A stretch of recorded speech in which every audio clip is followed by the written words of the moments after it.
Welcome to Patients at Risk, a discussion of the dangers that patients face when physicians are replaced with non-physician practitioners. I'm your host, the co-author of the book Patients at Risk, and the author of the follow-up book Imposter Doctors, Rebecca Bernard. Trust in physicians has plummeted over the last few years, making it more and more difficult for doctors to do their jobs and potentially leading to a negative impact on patient care. While many point to the handling of the COVID pandemic as the cause of growing distrust, a larger part of the problem may be that ordinary physicians have virtually no control over the healthcare system or even the day-to-day practice of medicine. Today, I'm joined by a guest who is helping to fight for physicians to regain the trust of our patients by making sure that they get the best care. Dr. Susan Baumgaertel is an internal medicine physician. She's an author, and she's a patient advocate and an ally to her colleagues. Dr. Baumgaertel, welcome to the show. Oh, thank you so much for having me. And yeah, go ahead and call me Susan. Thank you so much, Susan. Well, tell our audience a little bit about your background. Yeah, so I'm from Seattle originally. Grew up in Ontario, Canada. Woohoo, Canada. Came back and have been in Washington State again ever since. And it's been a good ride. My pre-med school, now we're talking back early to mid 80s. My degree was in architecture and urban planning. So nice little side tour there.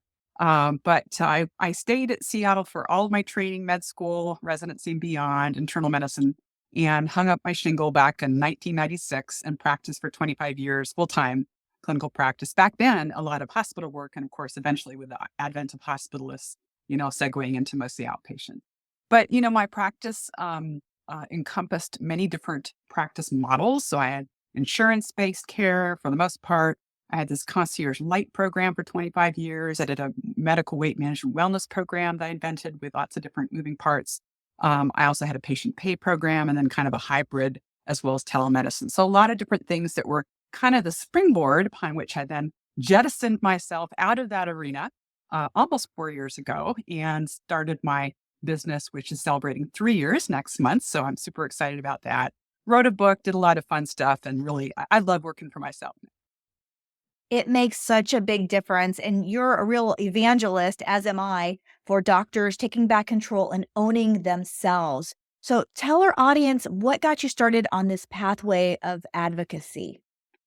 Yeah, so, like most of us, I hope, my focus has always been to promote patient safety and transparency. I mean, that's kind of what it's all about, right? What would you want for your loved ones?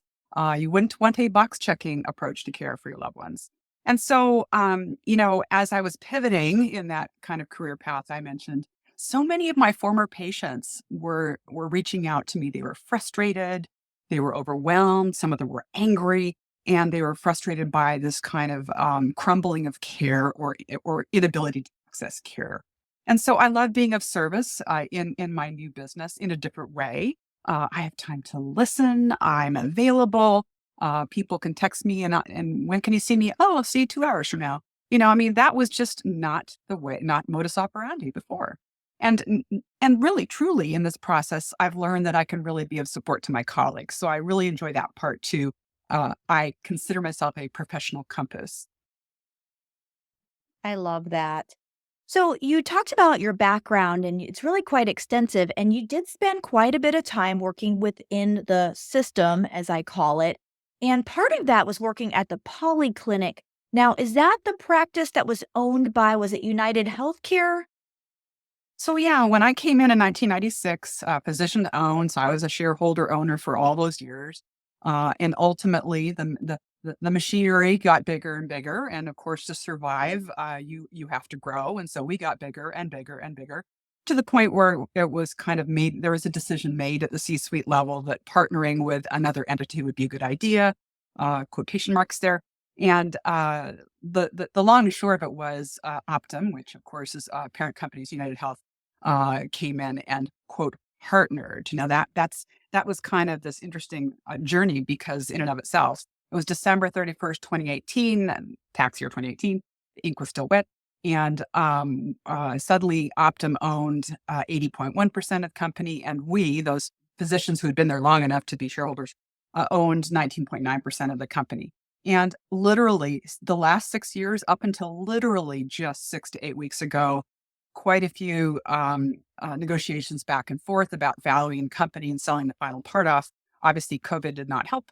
But I am now free and clear, no longer even a partial owner, which is really makes me feel so much better. But that journey taught me a lot because I think that there's a lot of assumptions that are made when someone comes in and partners with you. A real partner, you think about a marriage, like a partner, supportive and, working together. It's not always 50-50, but I mean, yeah, that was certainly not the case. And it got to the point where I had to leave.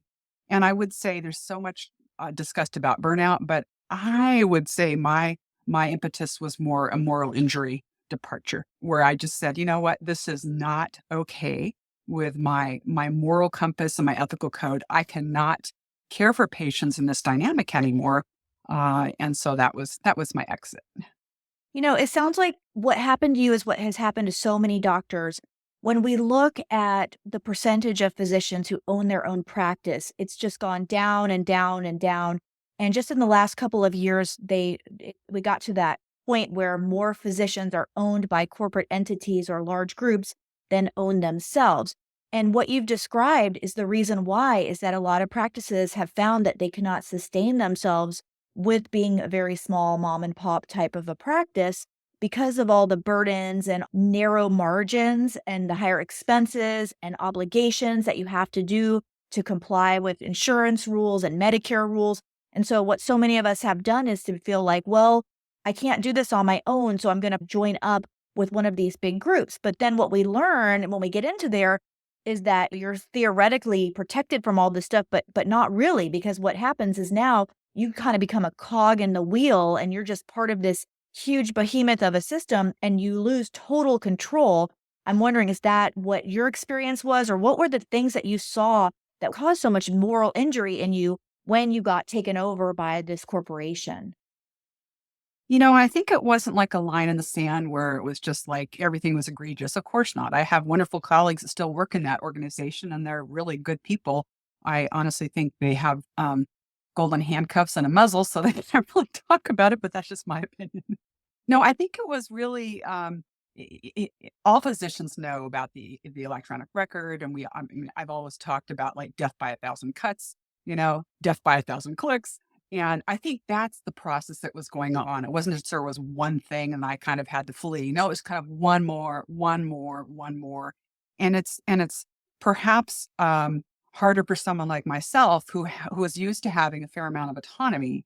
And again, autonomy can be a misunderstood word. I think people think about it as, oh, you're in control or it's your ego. No, it has nothing to do with that.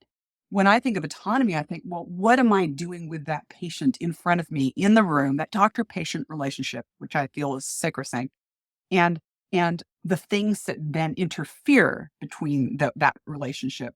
That's kind of that's the slippery slope that we could talk about for hours. So I think there was a lot of that, and just kind of the corporatization stuff that was getting to the point of this is not okay anymore. And then one-off examples, just kind of there's always some little the tipping point. And to the point of the whole Medicare Advantage disadvantage stuff that really is whirling everywhere. And I think I just recognized very, very kind of astutely that I needed breathing room and to step away from that, get my creative juices back, think about ways I could be of service in a better way.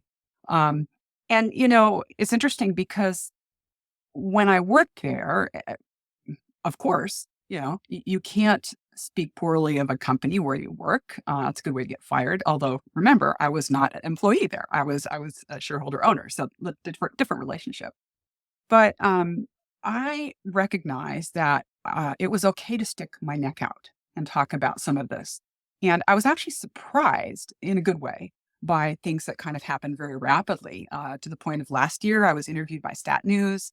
I ended up being invited to their conference in Boston. I was on stage with two other docs who are retired, so I'm not retired yet. And we talked about a lot of that process that I mentioned with NIDA. And then I was speaking virtually at the New York City conference put on by the Interfaith Center on Corporate Responsibility, ICCR, alongside Wendell Potter. A lot of people know who he is. And, you know, and then I started to get people reaching out, like Becker's Healthcare and other reporters and attorneys and people.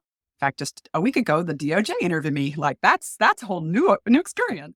So I marvel at that, but I also realize I never could have done any of that if I didn't step away to where I am now. And so I feel like there are a lot of great opportunities at my feet, and I'm happy to talk about any of those things I just mentioned in further detail. Yeah, I really do want to get into a lot of that. So, first of all, who is Wendell Potter for our audience members who don't know? Yeah. Oh, I don't have it pulled up, but people might know him as a former C-suite CEO slash whatever at Cigna. And I'm thinking back, and was it the early 2010s, before 2010?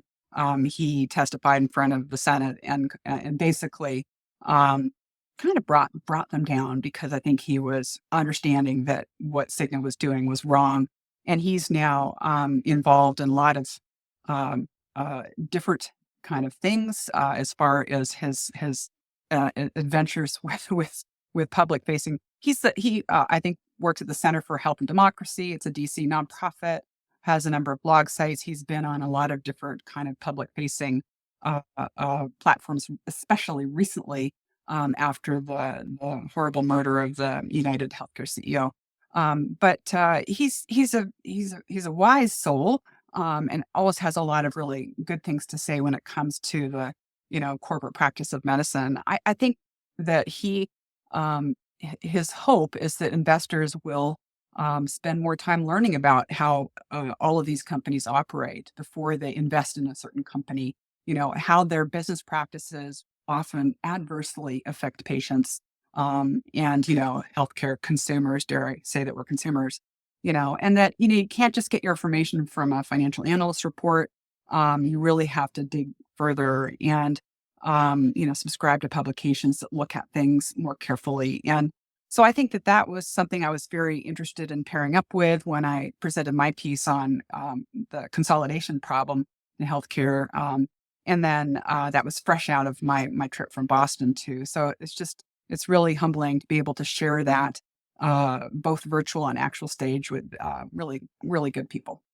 Well, it sounds like he was an insurance insider who is now really shedding light on what these corporations are doing, which is often making decisions that are in the best interest of the company's bottom line in their financial statement, Yeah, and not necessarily and often to the detriment of patients. Because when you're yeah, spending money on patient care, that's less money that your company is making.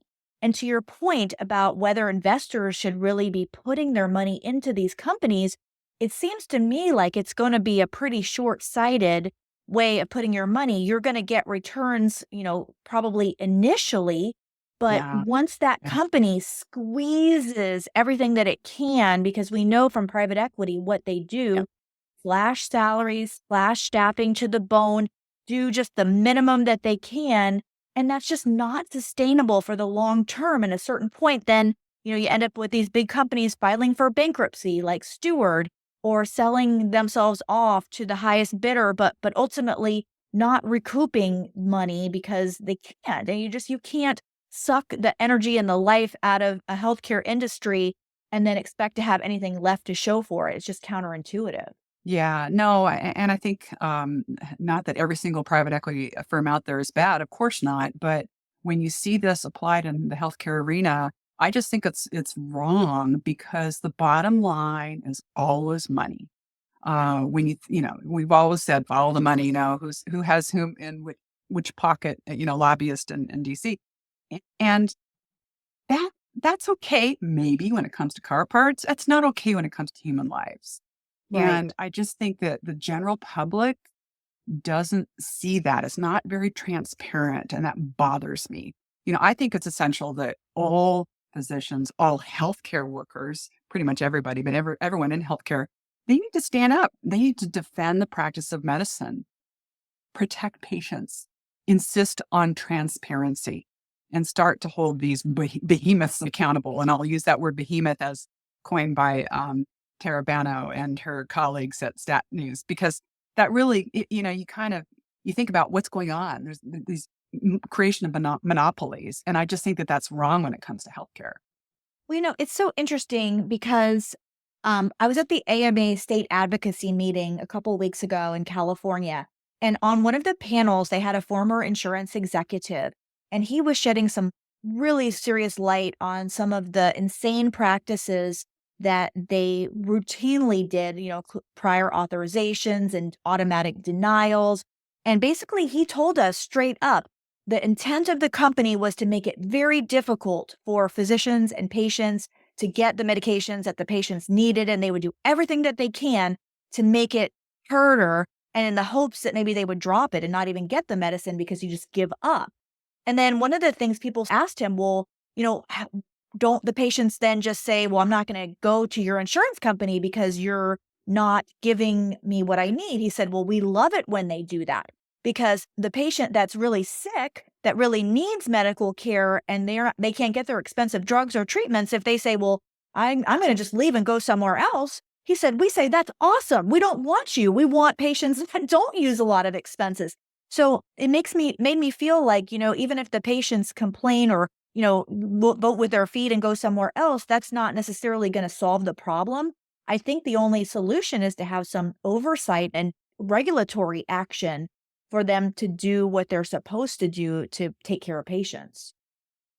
I think you're right. I'm really pleased to watch your progress in terms of the you're taking the helm in many different ways. And I saw your recent adventures at the AMA group. I think that everyone cringes a little bit when they hear about regulation, like, oh, it's like, oh, they're gonna come down hard, I can't do what I want to. But otherwise it's the Wild West, right? I mean, it's a free for all, and that's not working. So I think we do have that. There has to be a better balance. And unfortunately, I think money still ends up being the biggest part of that equation. I just wish it was a smaller part of it because we need to get back, as I always said, front and center, patient safety, transparency, honesty, protecting that doctor-patient relationship. And I say doctor, not to insult other people who work in the medical field, but truthfully, I think as a physician, it's been sad how our kind of our field has been eroded and almost degraded in a very unfriendly way. When I went into medicine 30 years ago, uh, no one insulted me on a regular basis. Of course, that was before the internet. No one crossed their hands and said, "Yeah, well, I don't think you're right. I'm going to talk to my girlfriend's best friend's hairdresser's brother." I mean, there was none of that. Now, on the flip side, maybe you had the God complex. We know that, and there's movies on that. But where have we come that we've lost this basic respect in many ways for those of us who have dedicated not just years but decades of our lives to caring for people, and now we have influencers and social media and people who, dare I say, have gotten a degree online, and it's a big mess. And I think that if we can just, kind of wade through that a little bit, kind of pull out some of the basic principles, and that's why kind of when I was interviewed about my my sense that we need to reclaim our power. That's where that's coming from. Not power as in control, but power in terms of reclaiming what it means to be a physician and care for somebody. Well, I think that segues very nicely into an article that you wrote. I think it was a couple years ago. You wrote a blog article and it was called Please Stop Saying Provider. And you said substitute words only serve to confuse the public, take away transparency by implying all training and experience is equivalent, which is simply untrue. Talk about why you're so passionate about us getting away from using that horrible term provider for physicians. Yeah, and I'll say this 5 times because the 4th time, maybe someone will hear it. This is not from a perspective of ego. This is not ego. When I make a reservation at a restaurant for dinner, I don't say Dr. Baumgaertal, I say Susan. This is not an ego perspective. But again, some people kind of misconstrue that. Well, I actually presented this and the resolution passed at my local Washington State Medical Association. This is back in the end of 2021. And the resolution was to call everyone by their title. And that was better than saying, don't call a physician a provider, which is how I started off saying it. But again, that kind of fell flat. But the whole point was, it's about safety and transparency. When you hit the ER as a patient, you're scared, you're sick, you're whatever, you're dying. You kind of want to know who's caring for you, right? I think it's your right as a patient to know who you're getting care from. It doesn't mean you always get a physician. That would be nice, in my opinion, but it could be a really smart PA, it could be a really smart ARNP. But let's get real. Let's have everyone be clear on who they are and what their training is. And I think that's the biggie for me, because really it kind of gets into this whole term a lot of people may not have heard of called professional appropriation, which is when someone uses a professional title without having the necessary qualifications to practice that profession. And there's a visual professional appropriation too. Like everybody has a white coat. Like you can go to the department store makeup counter and they're wearing white coats, I mean, so what does the white coat even mean anymore? It doesn't mean anything. And put a stethoscope around your neck. That doesn't mean anything either. Well, for the most part, I mean, you're probably not a sanitation person, janitor with a stethoscope around your neck. But truthfully, I think there's just this kind of disconnect that we've had in recent years. And dare I say, it's promoted by the corporatization model, hire people that are cheaper. And we'll be damned if we're sick and we really need someone who actually has a lot of experience at differential diagnosis and coming through and actually thinking about a problem, not just Googling it. So that's a lot of emotion there. I wasn't really going to be that emotional, but truly, I think that the success of this, I mean, it was unanimous. It was accepted and it was a big group. And so I just think that patients and the public should be completely comfortable asking, who is taking care of them and what their credentials are. And let's be respectful for that process as well. Yeah, that's one of the mantras that we've been saying with PPP is encouraging patients and saying it's okay to ask. Yeah. What is your title? What are your credentials? Because that information is necessary for patients to make an informed decision about their health care. Yeah. And it's funny, thinking of provider, one of the things that you wrote in your blog, you said you were stunned when someone addressed you as Provider Susan in an email instead of Dr. Oh my Baumgaertel. God. Can you just make me throw up? I mean, that was really insulting. I mean, Provider I thought Susan, like, can you make me even more generic? really? And I think that goes back to this stripping physicians of their authority, their autonomy. Listen, putting you in your place. Who are you to speak out and tell us anything? You're just a provider. And I think that is part of this corporatization to make us just sort of cogs in a wheel. And I totally agree with you. It's time for us to take back healthcare, to let patients know how long we went to school, and why we did it, not again for ego, but because that's how long it takes to learn as much as you need to learn and to know you're going to keep learning because there's still a lot more you need to know. As a physician, every day I'm looking things up and learning. And that's the starting place, the minimum to be able to provide independent patient care. Yeah. And again, to be clear, we all there's a role for the team model, of course. When I'm thinking about, I had cancer last year, I was treated, I'm fine. But, in the hospital, I have post-op, and the PA, physician assistant, comes in to pull one of my drains. And I'm thinking like, they are fantastic. I knew exactly who they were, what they were there for, and what they did. They were fantastic. Or someone else who's doing a refill and it was an ARNP, a nurse practitioner, again, identifying them and not just kind of like, oh, it's a provider. No, it's not a provider. That was a really good PA, or that was a really good MD, or that was a really good RN. So I think that's where I keep coming back to. And if we could do that more often, I think there would be a little bit more grace and also a little bit more respect. Yes. The other thing I love that you do, because it's near to my heart about writing, is that you recently published a book. And it's a really big deal. Talk about it. Tell our audience about your book. Oh my God. So the menopause menu, this is, it was actually one of those fun things that you get to do in life, be creative. And for decades, helping many women in my practice navigate that whole perimenopausal timeframe. And I would hear them come in and they would say like, oh gosh, there's this website, but it's like every other word is medical. I have to look it up. Or the other way, they would go to other websites that were really, I can't say the ones, but were bogus. And I thought like, there has to be something in the middle. I don't want to dumb it down, but I want it fun. I want it factual. So I ended up with this really fun experience, and it includes a lot of art and lots of color. There are 16 recipes, so one per chapter.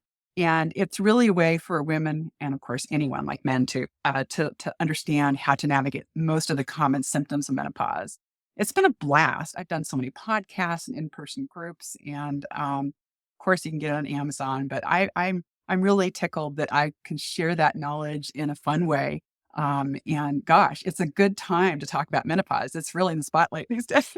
It really is. And there's a lot of good information and there's also a lot of misinformation out there, a lot of, TikTok videos and things like Oh, that. And sometimes I'm like, oh, I don't, a lot of my patients come in. It's funny because they're not even in perimenopause and they're already scared and freaking out yeah, because of what they're seeing. And I'm like, some people sail through it and some people have a lot of challenges with it. And there's everything in between, but yeah. we can work together. Don't be afraid. It's part of life and you're going to be okay. We're going to get through it together. And I love that patients can get legitimate education from a physician. So I'm so proud of you for writing a book. I know how much work that is, but it is fun. I totally agree, but it's a lot of work. And I really appreciate that you have been able to do that. What other advice would you give to our listeners about how physicians and patients and anyone listening can take back control to fight to make sure that patients get the right care to regain trust in our patients should, to regain the trust of our patients? What else can we be doing? It's going to sound really sappy, but we're all in this together, right? I think that I recently gave a webinar, and it's now on my YouTube channel. God forbid I have a YouTube channel. And it's about how to, navigate care and get the best care, interact with your team in a good way. It's meant for patients, but I think doctors can also learn a lot from it. And really, it's kind of many times I talk about two sides of the coin. Like an example would be like, well, I can't get in. They're booked out for 8 months or 6 weeks or whatever it is. And yeah, that's really frustrating. But when you also look at the physician side, let's say their staff, they're short staffed, like everyone's always short staffed if they're working in a bigger business, or the staff didn't show up, or they're sick, or they're just overwhelmed because they're having to work harder, increase their revenue, and see more, do more, be more, and pajama time. And oh my gosh, they don't have any downtime. And so they're just overwhelmed. They can't possibly accommodate you for X, Y, Z number of weeks or months.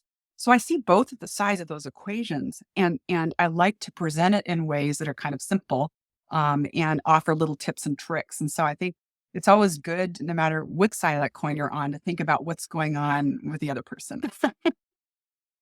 I think you're talking about empathy, and I think that that is really key. We as physicians have to remember, as hard as our days are, to have our empathy for our patients. And, it's probably good for patients to know that, we're not just sitting back there drinking coffee, reading a newspaper, or like one of my patients said, well, you don't take Wednesdays off to go golfing, ha ha ha. Isn't that what doctors do? Yeah. So it's be good to partner with our patients so that they can also realize that we're humans too, and that we're dealing with a lot, and we're really much of the time really, really fighting for our patients, trying the best that we can, and doing as much as we can to help them. And I just want to tell you how inspired I am by the work that you're doing, the fact that you're speaking out, you're talking to people like the Department of Justice, you're standing up on stages explaining what's happening, what you've seen personally, and talking about solutions. And that's what we need all physicians to be doing. And I think that's the number one thing we can do to regain trust from patients, to really show them that we care and that we're fighting for them. So thank you so much for everything that you're doing.